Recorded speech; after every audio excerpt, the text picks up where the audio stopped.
ვფიქრობ, რომ ეს ყველაფერი არ ხდება, ასე ვთქვათ, იმის გამო, რომ მარტივია დღეს ქართული ოცნების მდგომარეობა, ხო? ანუ რეალურად ვფიქრობ, რომ არ წავიდა მოვლენები, არ განვითარდა იმ სცენარით, რასაც ელოდებოდა ბიძინა ივანიშვილი გასული საპარლამენტო არჩევნების შემდეგ, იმიტომ რომ ვფიქრობ, რომ მას მაინც ჰქონდა მოლოდინი, რომ ამ არჩევნების შედეგებს მიიღებდნენ როგორც ქვეყნის შიგნით, ასევე ქვეყნის გარეთ.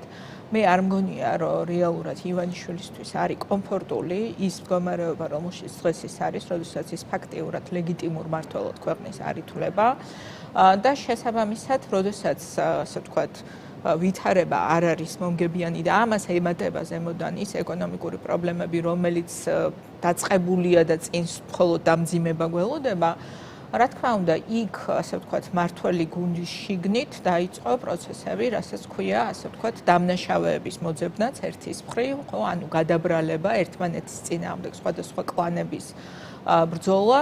რა თქმა უნდა, კორუფციასთან ბრძოლას არაფერი საერთო არ აქვს იმასთან, რასაც ჩვენ ვუყურებთ. ეს არის უბრალოდ კუთხეში მიმწყდეული რეჟიმის პირობებში ერთმანეთის წინააღმდეგ, ასე ვთქვათ, რაღაცა რევანში და მათ შორის, რა თქმა უნდა, კობახიძის ინტერესებში არის დღეს, რომ მაქსიმალურად, ასე ვთქვათ, მარტო დარჩეს მისი დაჯგუფება, რომ ივანიშვილს იმისი ფუფუნებაც არ კონდეს, რომ შეცვალოს კობახიძე ვინმე სხვით და ღარიბაშვილი ყოველ შემთხვევაში მე ვფიქრობ, რომ ჩემი ვარაუდია, რომ ორი პრინციპით იქნა არჩეული.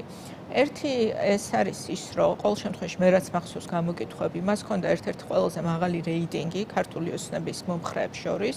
ანუ მარტივად რო ვთქვათ, ოცნებიდან განდგომის შემთხვევაში მას ჰქონდა უფრო მეტი წონა ამ მომრჩეველთან ვიდრე ბევრ სხვას.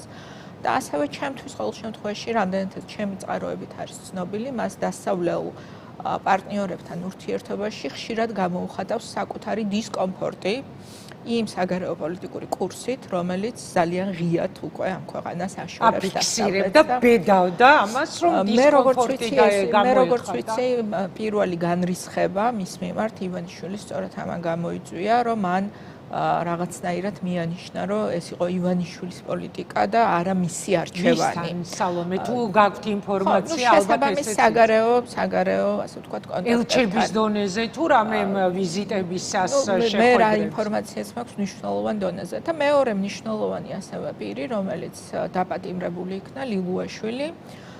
ასევე ჩემი ინფორმაციით ის ყოველთვის იყო ძალიან სანდო პარტნიორი ამერიკის შეერთებული შტატების არაერთ წარმომადგენელს უთქვამს, რომ მასთან საუბარი შესაძლებელი იყო, რომ ის არის რაციონალური, ასე ვთქვათ, რაციონალურად აფასებს ვითარებას.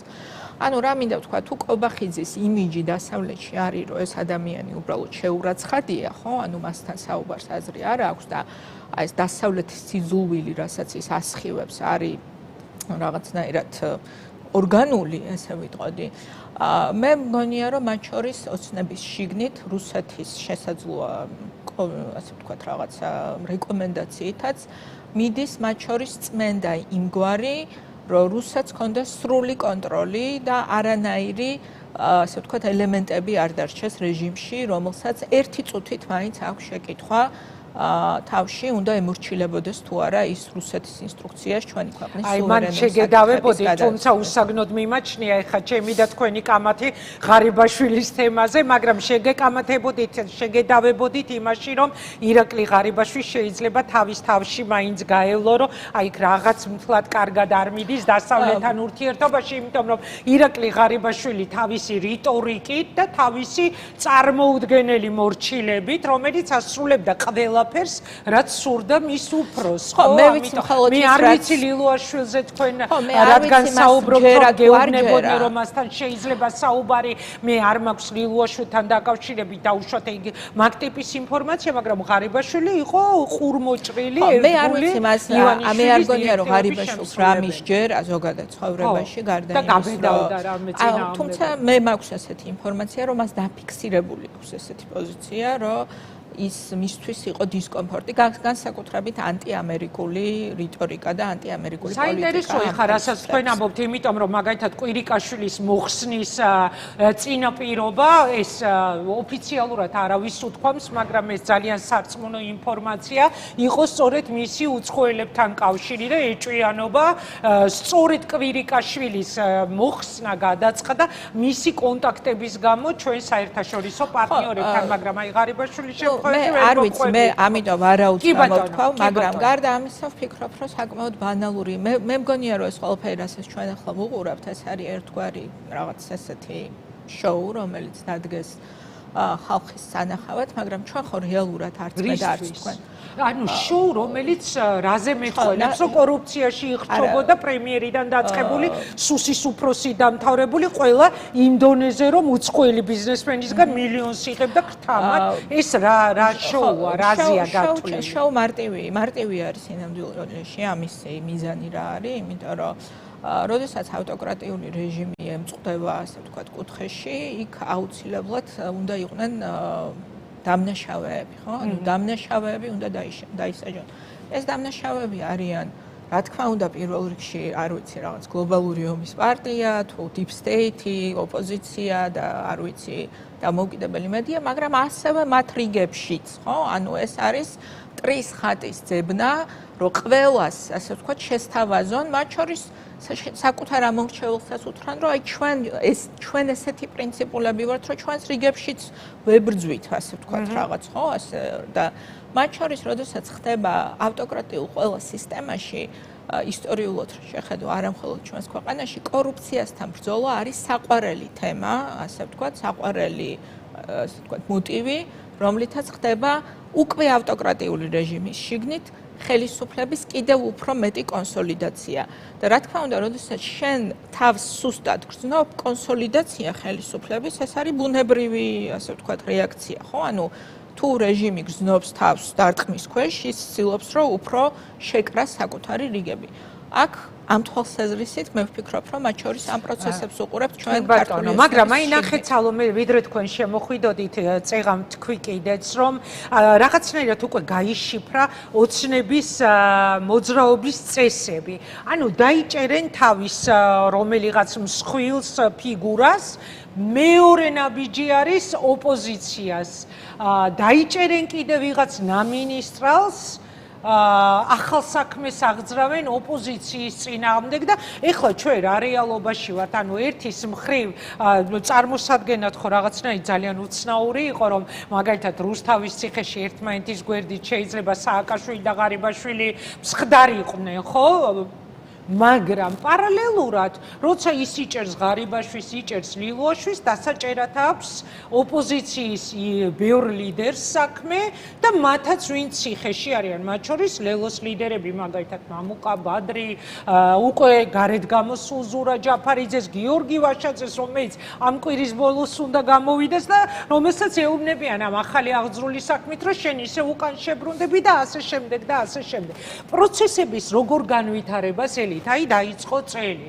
ეს დამოკლეს მახვილი დაკიდებული, ახალი აღძრული სისხლის სამართლის საქმე, რაც არ უნდა ჩვენ ამაზე გვეცინებოდეს. ფაქტია, რომ წულუკიანის კომისიაზე არ მისვლის გამო ადამიანები ციხეში გაუშვეს, მათ შორის ლელოს ლიდერები.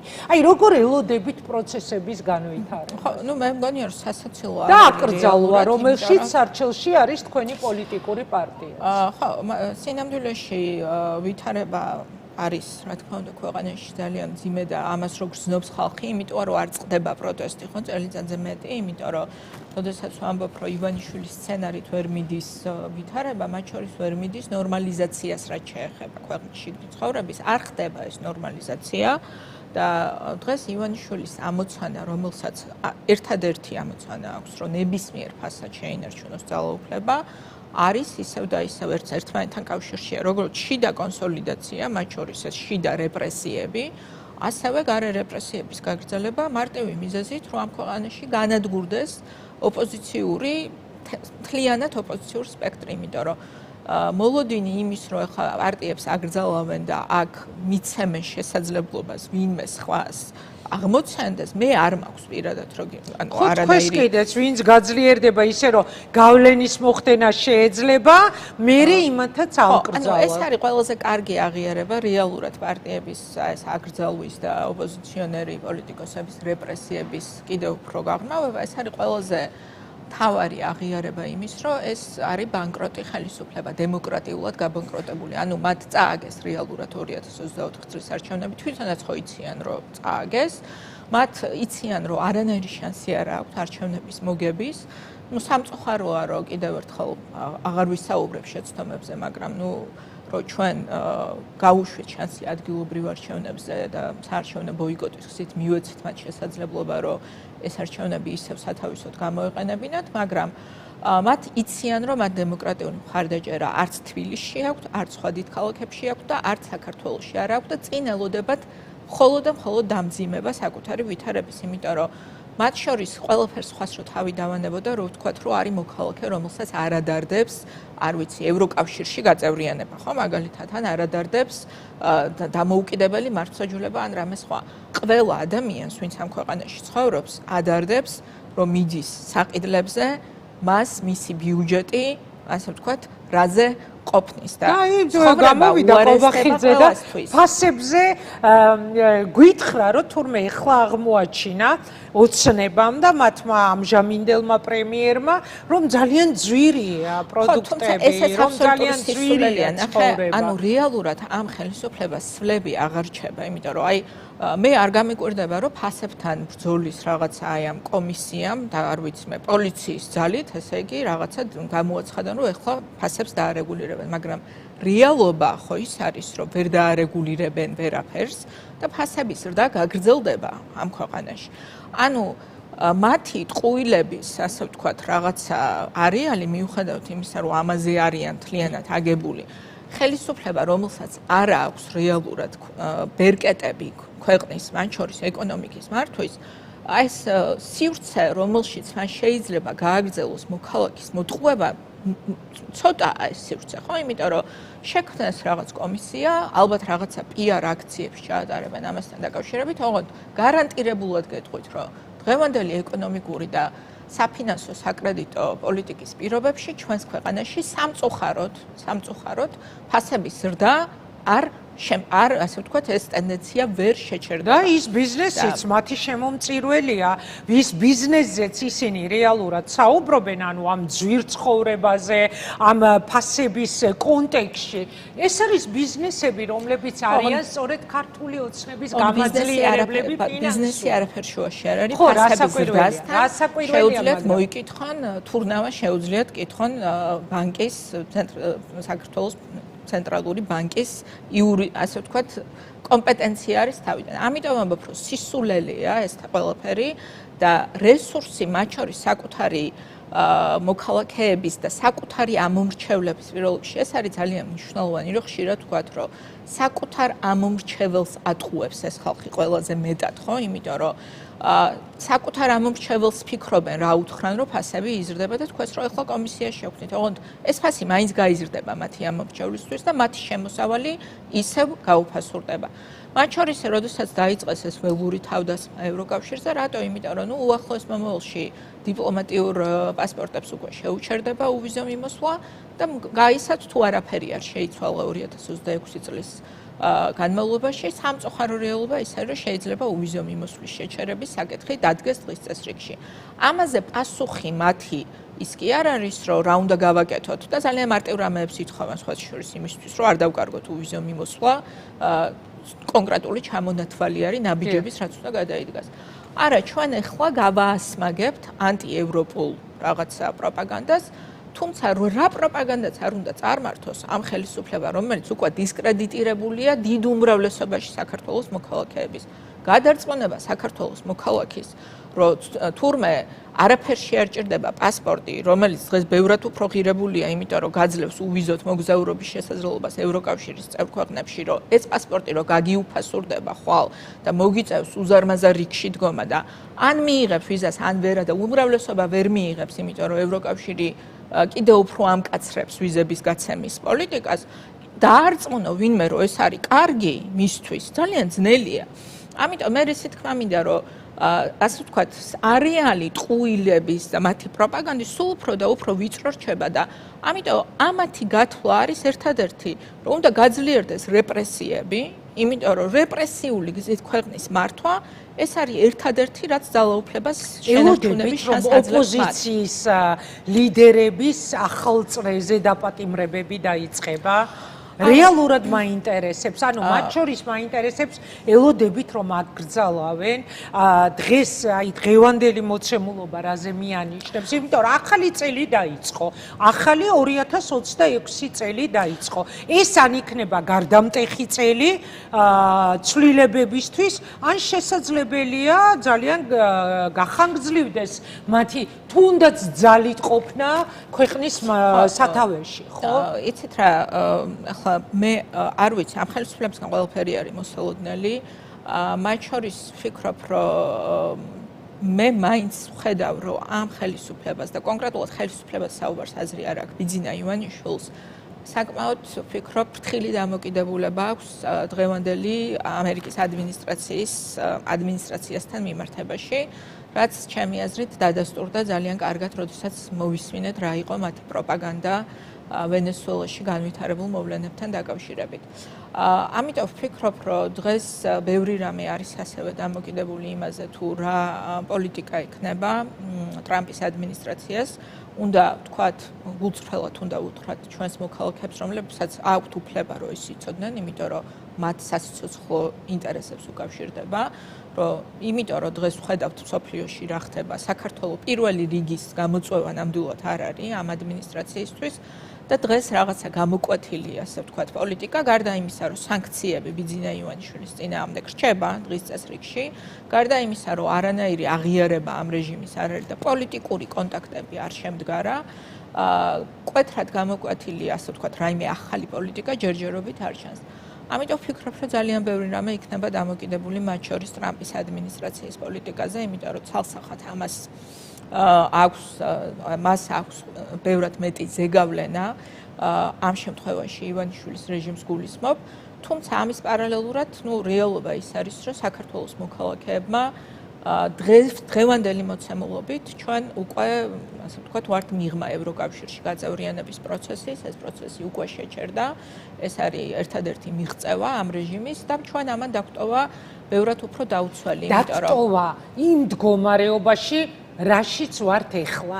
ეხლა რა არის თქვენი გეგმა, თქვენი პოლიტიკური გუნდის გეგმა, იმიტომ რომ კიდევ ერთხელ შემოვიტანდი ამ თემას ჩვენს საუბარში, წინ არის აკრძალვა, რომელიც თუ მოუნდება, თუ გადაწყვეტილი აქვს, აუცილებლად მოხდება და ასევე ახალი საქმე, რომ საქმეები ოპოზიციონერი ლიდერების წინააღმდეგ, ესე ვეძახით ხოლმე ბომბეიდან ლონდონამდე, მაგრამ მაგალითად წულუკიანის კომისიაზე არ მისვლის აბსურდულობას, ხელი არ შეუშლია, უпростоრით არ მისვლის გამოდაჭერების აბსურდულობას, ხელი არ შეუშლია ოცნებისთვის, რომ ციხეში გამოეკეტა, ხო, ეს ხალხი.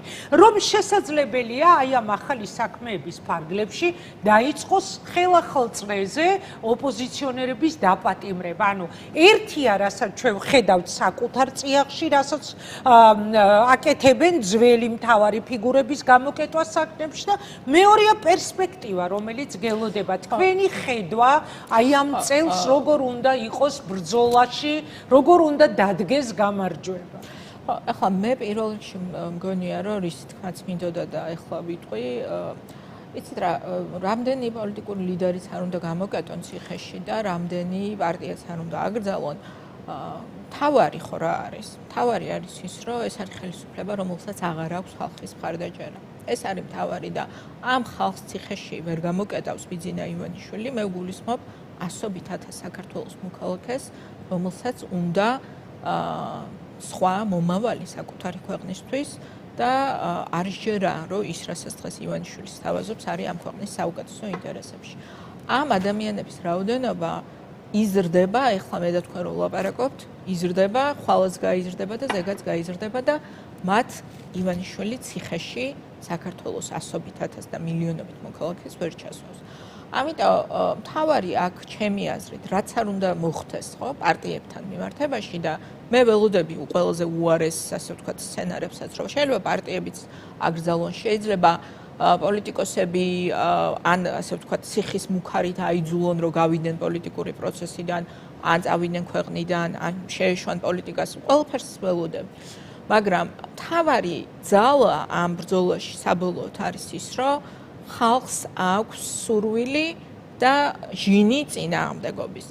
და ყველა ვინც არის პოლიტიკურ პროცესში ჩართული, ჩემი აზრით, დღეს უნდა ფიქრობდეს ერთადერთ რამეზე, რომ როგორ უნდა მივცეთ ჩვენ სწორი კალაპოტი, ხო? და როგორ ამას გეკითხები. და სხვა შორის საინტერესო რამ თქვით, შესაძლებელია მუქარებით აიძულონ გარკვეული პოლიტიკოსები გავიდნენ პოლიტიკიდან, თქვენი პარტიის ლიდერებზე რა სიტყვით ხომ არ მიუღიათ ასეთი სიგნალი, ან ხომ არ აპირებენ მსგავს რამეს? არა, მე ჩემ პარტიის ლიდერებს კი არ გულისხმობთ, ყველას გულისხმობ. ანუ რეალურად ხო ივანიშვილი რამე ახალს არ იგონებს, ის მოქმედებს იმ სქემებით, რა სქემებითაც პუტინმა თავის დროზე გაწმინდა რუსეთი ოპოზიციური სპექტრისგან და რა იყო ეს იგივე აბსოლუტურად იგივე მეთოდები დღეს რუსეთის ოპოზიცია აღარ არსებობს, ხო? ანუ მათი ნაწილი არის ქვეყნის გარეთ, ნაწილი იყო ციხეში, ვიღაცა ციხეში დაიღუპა. ივანიშვილი რეალურად ამ ასე ვთქვათ, ამ თარგით მოქმედებს ოპოზიციასთან მიმართებაში. ჩემი აზრით ოპოზიციას დღეს მე ჩემ ზოგად შეფასებას ვაკეთებ, რომ აქვს გარკვეულწილად რაღაცა მათ შორის ამ წნეხის და ზეწოლის და რეპრესიების პირობებში და იმ თვალსაზრისით, რომ ქვეყანაში ნორმალური პოლიტიკური პროცესი ჩამოიშალა, იმიტომ რომ აღარ არსებობს, იმიტომ რომ პოლიტიკური საქმიანობის და არეალის რაღაცა, ასე ვთქვათ, აღარ არსებობს, ხო? იმიტომ რომ, რა ვიცი, არსებობდა დავუშვათ პარლამენტი, ხო, რაღაცა ინსტიტუციური წინააღმდეგობაც იყო, ეს აღარ არსებობს. დღეს ვფიქრობ, რომ მიუხედავად იმისა, რომ საკმაოდ პოლიტიკურ შემართებას აჩვენებს ოპოზიცია, აკლია რაღაცა ცოტა თვითდისციპლინა და ინსტიტუციურ ჩარჩოებში მოქცევა თვით დაწესებულ მათ შორის იმისთვის, რომ უკეთესად მოახდინოს координация საკუთარი პოლიტიკური წესრიგის. გააქვთ координациაზე, როცა საუბრობთ, გააქვთ ურთიერთობა სხვა ოპოზიციურ პარტიებთან, ეს შეიმბოლო კითხვა, რეკლამა მიწევს და მე ვფიქრობ, რომ ძალიან მნიშვნელოვანი არის, რომ გამოიკვეთოს რაღაცა კონტურები ოპოზიციის მხრიდან და ეს კონტურები იყოს გაწერილი როგორც რაღაცა რაციონალური მოქმედების გეგმა, იმიტომ რომ პირდაპირ უნდა ვთქვათ, რომ გასული თვეების მანძილზე მომხდარმა მოვლენებმა ხელი არ შეუწყო ოპოზიციის შიგნით ან координациას, ან იმ რწმენის ჩამოყალიბებას, რომ რაღაცა ერთმანეთის მიმართ შეიძლება ნდობა არსებობდეს. აღარ დავიწყებ ამ შეცდომებზე ბევრ საუბარს, იმიტომ რომ შეცდომებზე საუბარი არ გვინდა ეხლა გასაკეთებელზე დავსვიქეთ. ამიტომ მე ვფიქრობ, რომ აქ მნიშვნელოვანი არის, რომ რაღაცა, ასე ვთქვათ, დღის წესრიგი, პოლიტიკური დღის წესრიგი შეიქმნას. ლელოს პოზიცია ყოველთვის იყო მათ შორის გასული არჩევნების შემდეგაც, რომ ჩვენ პოლიტიკური სიმძიმის ცენტრი უნდა შეგვექმნა, მათ შორის ალტერნატიული პარლამენტის სახით. დღეს ვფიქრობ, რომ ძალიან მნიშვნელოვანია აი ამ რაღაცა, ასე ვთქვათ, კალაპოტის მოძებნაზე მსჯელობა. მე ვერ ვხედავ, რომ დღეს ვინმეს აქვს ამ მიმართულებით რაიმე შეთავაზება და ალბათ ამაზე უნდა ვიფიქროთ ჩვენ ყველაზე მეტად, იმიტომ რომ მათ შორის, როდესაც საგარეო ფრონტზე კომუნიკაციაზე ვსაუბრობთ და ეს ძალიან მნიშვნელოვანი კომპონენტია, საგარეო ფრონტზე ჩვენმა პარტნიორებმა ასევე უნდა დაინახონ, რომ სიცოცხლის უნარიანი ალტერნატივა, არა ოპოზიცია, არამედ ალტერნატივა ხელისუფლების ქვეყანაში არსებობს და ეს ალტერნატივა უნდა შევქმნათ ჩვენ. მე მგონია, რომ ეს არის დღეს პირველი რიგის გამოწვევა ოპოზიციისთვის.